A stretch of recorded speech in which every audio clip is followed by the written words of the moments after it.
inspires your art? I would say nature to begin with, and because of where I live, and I've travelled quite a lot as well. But yeah, looking at what I do, majority would be coming from anything in the living world. Where are like some specific places like in nature that sort of inspire you? Where I live, in rural Yorkshire, I suppose you should say, my garden, the countryside around here. If I've gone walking or anything like that, yeah, I love to paint my local area. What sort of got you into sort of painting and art? I think with teaching, so I was teaching in primary school for about 20 years and did all the art in school. So I'm kind of a bit of a jack of all trades really.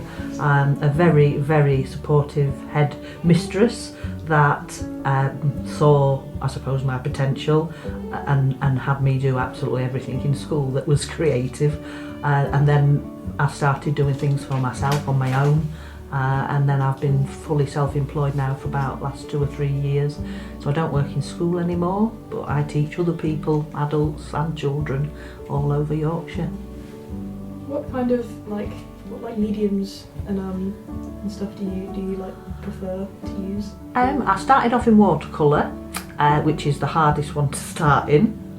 I did O-levels, which are the same as GCSE, and did art there, and you did have to try all sorts. They did like you to try a little bit of everything, and I did do a bit of collage and textiles for my O-level, but then obviously didn't do anything for a long time.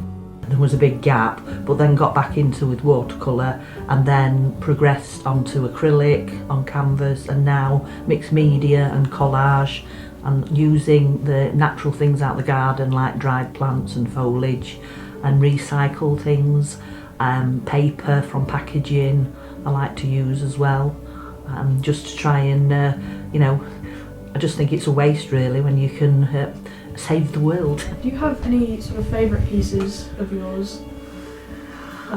Yes, one in particular, one of the snowdrops over there, the landscape, because I did that on plein air. I like to paint outside if the weather permits. I don't mind being cold, but I'm not going to get wet. And I did that one of the snowdrops 5 years ago maybe, and gave it to my mum because she had dementia, and then she had the painting in the house, and then she had it in a care home, and now it's come back here. So yeah, it does mean a lot to me, that one, and a special place really.